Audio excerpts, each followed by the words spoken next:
Indeed. Thank you, choir. It's good to have the A team in the choir at least, isn't it? Yeah. As you know, I'm not Pastor Carrie. She is our emissary to Chicago, where her wonderful friend who preached for us a while ago, Pastor Chrissy, is being installed as the new pastor for her own church there in Chicago. We're so grateful that our pastor is held in such high esteem that she would have an invitation like that. So thank you for being here, even though my picture was in the second helping announcing I was going to be preaching today. I do want to warn you, though, this is a sermon about stewardship, okay? And I think Pastor Chrissy's voice kind of had a lilt in it when she asked me to preach, and she said, "You'll need to preach on stewardship." I didn't think it was that funny either. But I'm going to take the challenge. And you're going to take a pledge card, and at the end of the service, you'll be filling that out. Because our VLT, our leadership of our church, needs to know what 2026 holds in store in the way of stewardship. It is a very challenging economic time. And it's not a question of whether you will give. Second Baptist always gives. It's just letting them know what they can expect. It's not a contract. It's just an intention. And I know you'll join me and my family in doing that. So the topic today goes along with stewardship: how to avoid work. Do I have an amen for that? You're going to be on the edge of your seat, I know. Let me share a personal story. When I was growing up, my dad, back in Joplin, Missouri, owned a building supply store. It had a huge two-story warehouse connected to it, and that warehouse was a beautiful place to store inanimate objects, but it was a terrible place to work. Because it was unheated, it was uncooled, it was full to the brim of hundreds, even thousands, I guess, of things. Every December, we had to take inventory. As a high school student, I was drafted to help my dad. This was decades before anybody dreamed of barcode scanners. This was a clipboard in a stubby number 2 pencil, checking things off in this vast warehouse. The winter of 1969 was one of those Christmas time, end of the year period that I was drafted, and that unheated warehouse was miserable. I put on 2 pairs of everything and still remember my hand shaking and my other hand shaking holding the pencil, wandering in those dark stacks of insulation and building material, trying to figure out what matched what and checking it off. It was then I was determined, and I heard God calling me to preach. It's a true story. I wanted to avoid every kind of work that I could avoid. And in 2 Thessalonians chapter 3, we find the same thing. You have the text there in your worship folder, and you heard it from Betsy a few moments ago. So I want us to try and understand what's going on in this passage of 2 Thessalonians, what it might mean for us today. Now, Pastor Carey always does a great job in bringing the background of our biblical passages, and I want to do something similar today. So this passage is speaking to the house church in the Grecian city of Thessalonica. Now, most of our Bible stories are set in Jerusalem, right? Back in the Holy Land. And it's a place of Jewish religion, and it's an agricultural community primarily. When we moved to Thessalonica, a Greek city, we changed completely. This is an imperial Roman city. This is a city in which the largest temple is dedicated to the Roman god Zeus and so forth, and a giant statue of Caesar Augustus stood there in the marketplace. This was a port city, so it was a thriving city. It was also on the Via Egnatia, which was a massive Roman superhighway that ran from east to west so that traffic could move great amounts of goods and services. Thessalonica was a wealthy place. The economic status was clear. Thousands upon thousands of slaves were the bottom echelon. And then there were some small tenant farmers, we would say. People perhaps who would work, we would put in our language, the gig economy today. And then there were some who might own a little larger farm, or maybe they had a shop in the marketplace. They had an income. And then at the top were the Roman leaders, the wealthy landowners with massive estates, the shipping owners who brought the goods into the port. They were the oligarchs who owned the massive part of wealth, and everyone else was down at the bottom. That was Thessalonica as an economic status. And in that community came Paul and Silas and Timothy preaching about this Jewish rabbi who had come back to life.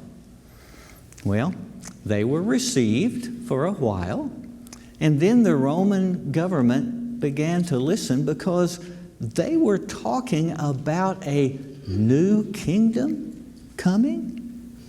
Do you think that might alert the Roman authorities that they needed to pay attention to this? Absolutely. And so just down the road a little bit in Philippi, you remember a story about some missionaries and what happened to them. Thrown in the jail, right?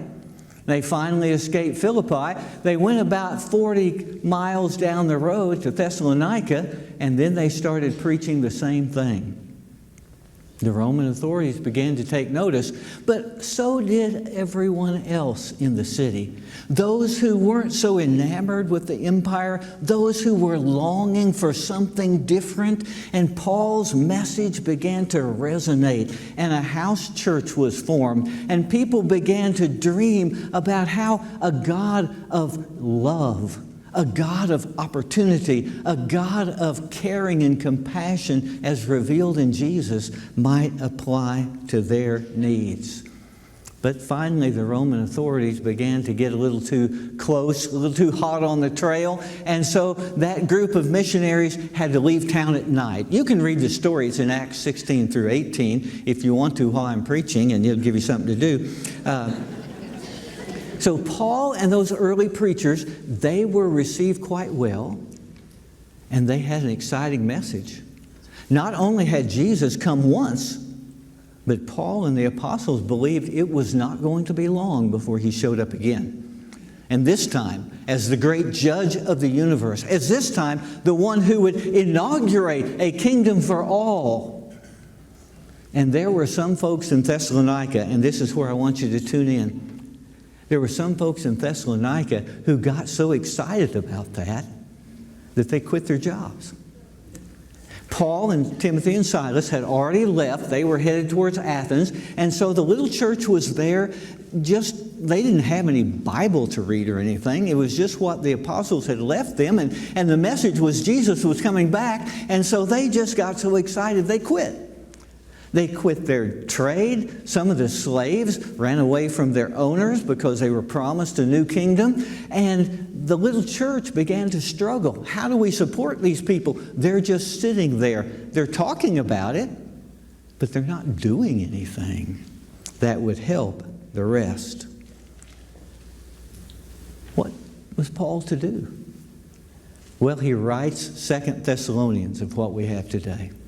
And he has a word for these young people, these excited believers, these who had decided that they could just sit around and wait for Jesus. Paul had a word for them, and we've read some of it. And Mike, if you'd turn back to that passage, we can see it again. Paul wanted something different to happen. You know, have people ever sat around and waited for Jesus to come in history? Well, you think, well, that's something that happened a long time ago. Not really. In 2011, some of you may remember this, a radio preacher in California named Harold Camping was preaching that Jesus was going to come back May 20th, 2011.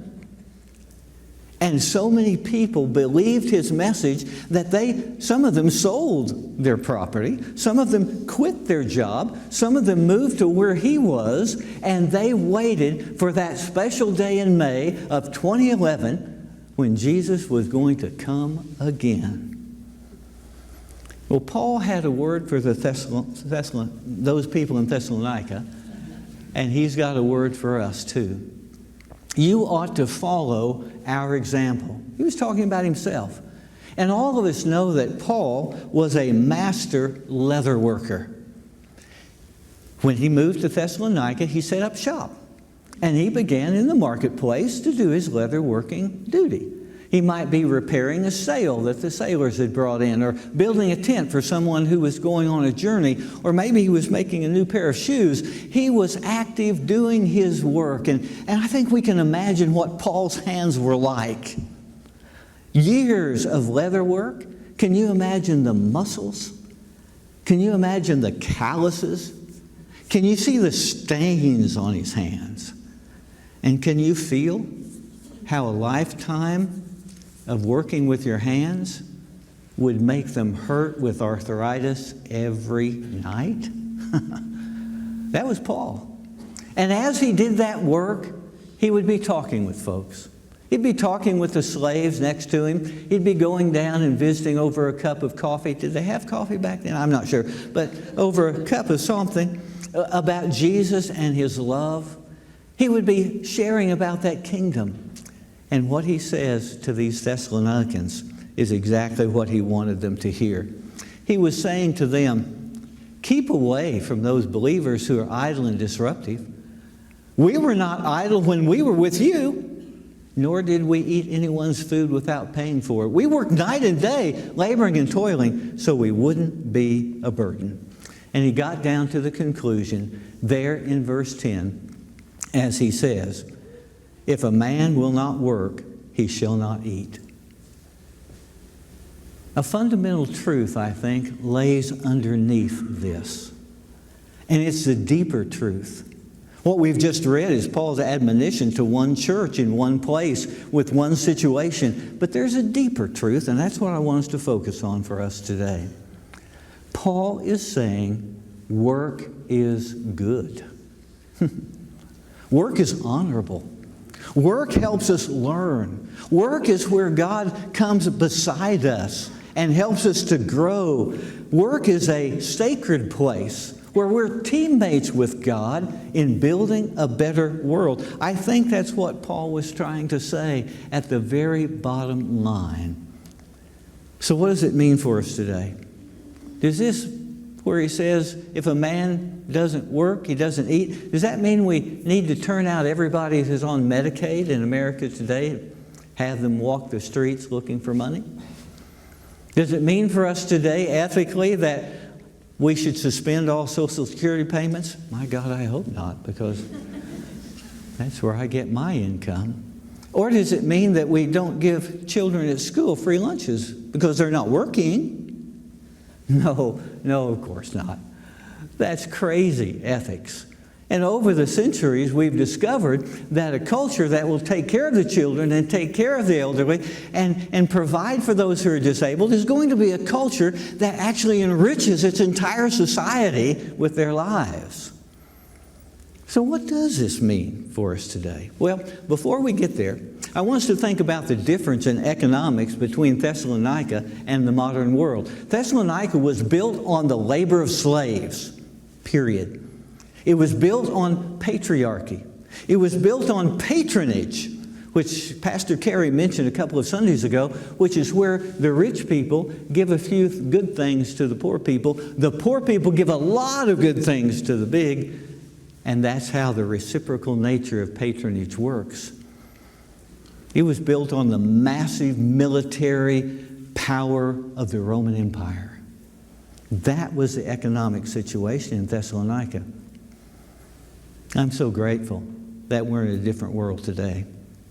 We're in a capitalistic society where private ownership is all a part of what we have. It's a place where people can actually choose a job to work rather than just what their parents did. It's a place where we can band together in mighty organizations that lift everybody up, and the government doesn't keep us from doing that. But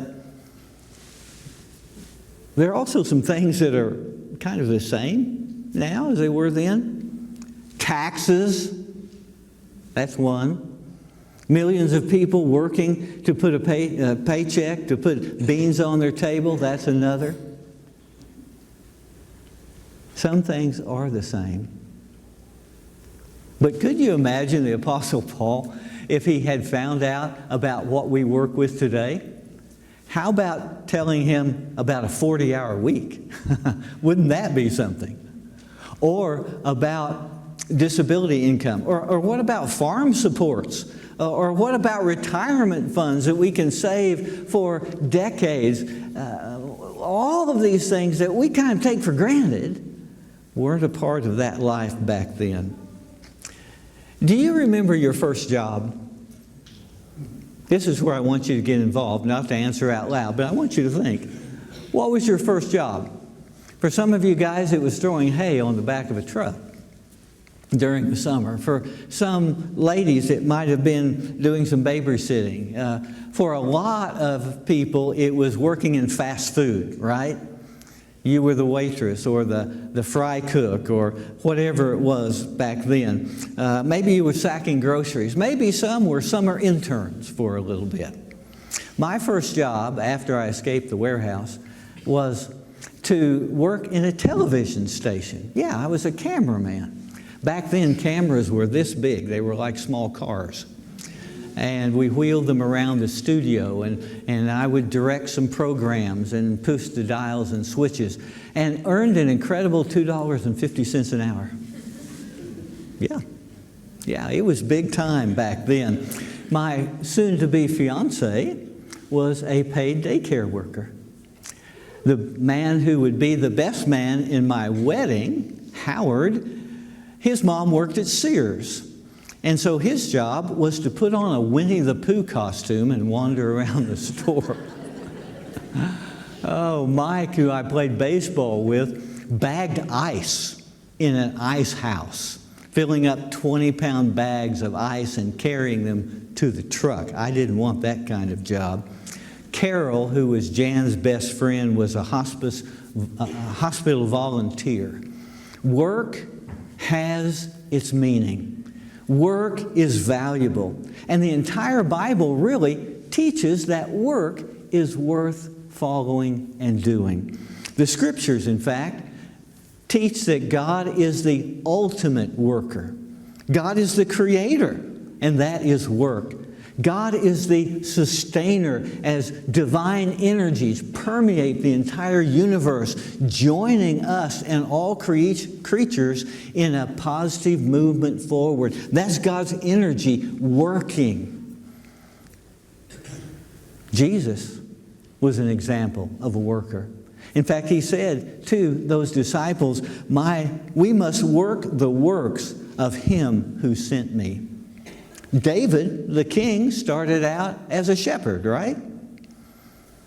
Adam and Eve in that legendary garden started out as gardeners, right? Work is honored all across Scripture. And so we come to the fact that we should get real about how it can affect our work today. How does it affect? Well, think for a moment about Alexis. She works a sales job. There's a quota every month for her to do and earn. Every keystroke on her computer is tracked by the supervisor and recorded as to whether she's working or not. She didn't get a raise in January, so she had to get a second job as a waitress in order to pay the bills in her small apartment and her life. The owner of the business, a billionaire, spent $100 million on his yacht. For Alexis, work stinks. What about Jill? Jill's in her 22nd year as the nursing supervisor of a senior adult care facility. She cannot keep good workers at all. She thinks about it every day, trying to build the best team. Her teenage kids are rowdy at home more than she could almost handle. Sunday night, she gets depressed because she's got to go to work the next morning. And for Jill, work stinks. What about Hector? Hector was laid off earlier in the year. Technical job. he was really skilled, but they didn't need him anymore. He managed to scrape together enough money to open his own little tech repair shop, and was doing a great business until a franchise business nearly the same moved in a couple of miles away. And then his imported parts doubled in cost. And last week he said to his wife, "We may not make it." Work stinks for Hector. I wonder if Paul's message could give a larger picture for us all. I wonder if Paul's message is not about the Scripture forcing people to go to work who are not able to do that. Maybe it's a declaration that what we're doing has a bigger value. It has more than just earning that paycheck. Maybe Paul was teaching that building the kingdom by working in the marketplace has a vital role in God's real kingdom. Maybe the main lesson is that our workplace can become a sacred place where we are teammates with God in building a better world. Now, those ancient busybodies in Thessalonica thought they were doing a great thing by just sitting back and not working at all. Paul comes in and says, "No, you're totally backwards. You're wrong. The real place where that is honoring God is when you're there in your work and you're doing it with integrity and you're loving people around you and you are building a kingdom now because God is already present right now and we can join Him in this work." Wow. Here's something amazing. God is not just out there somewhere. God is here with us. In fact, God's energies are right now touching you. Your energies right now, God's energies are right now a part of you as you listen to this sermon. They're a part of me as I try to preach what's here. They're a part of our community out there in the larger world beyond these walls, 2/3 of whom are not in a church, 40% of whom are not even interested in being in a church. That's where God's at work. And the amazing thing is that according to the process and relational theology that I've gotten involved in, this God is pouring His energy into us, drawing us, luring us in a non-coercive way towards a better world and a better future. That's the God we are serving right now. So perhaps I would be guilty, forgive me, of being too idealistic if I would say to you that the greatest challenge is not showing up at the work site. The greatest challenge is not whether we love our work, but whether we love the sacredness of joining God in our work. There is the real heart of it. So let's come back to the title of the sermon. Have I answered what I set out to do? How do we avoid work? Well, I think the answer is we embrace the larger purposes and see that it's more than just what our hands may do, or as they type out something, or our mouth may speak, or our hands may hammer something. It is joining God in the incredible action of building this world together. Reframing our workplace as a sacred place where we're teammates with God in everything we do. Maybe for you, it is not working for a paycheck. Maybe it's raising a child at home to be that citizen. Or maybe it's helping a loved senior adult die with dignity in the last days of her life. Maybe it's speaking a word of inspiration to a student. Or maybe it's driving one of those huge combines as it cuts down that cotton and begins to bale it to clothe our world. Maybe it's your place to be with a young family, volunteering maybe fixing a fence, preparing a meal at the food bank, or how about volunteering at Second Baptist to do something? God is at work in all of this, and we can join God in doing it.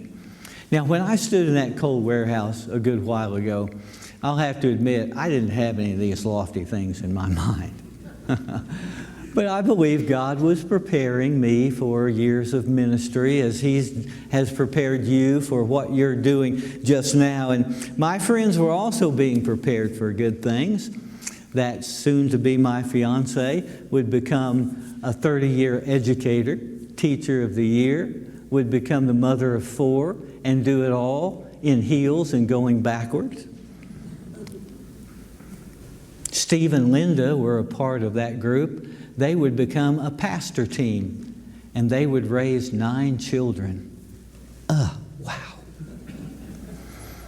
Carol, that hospital volunteer, would become a PhD neurological specialist, guiding people through the pain of their migraine headaches.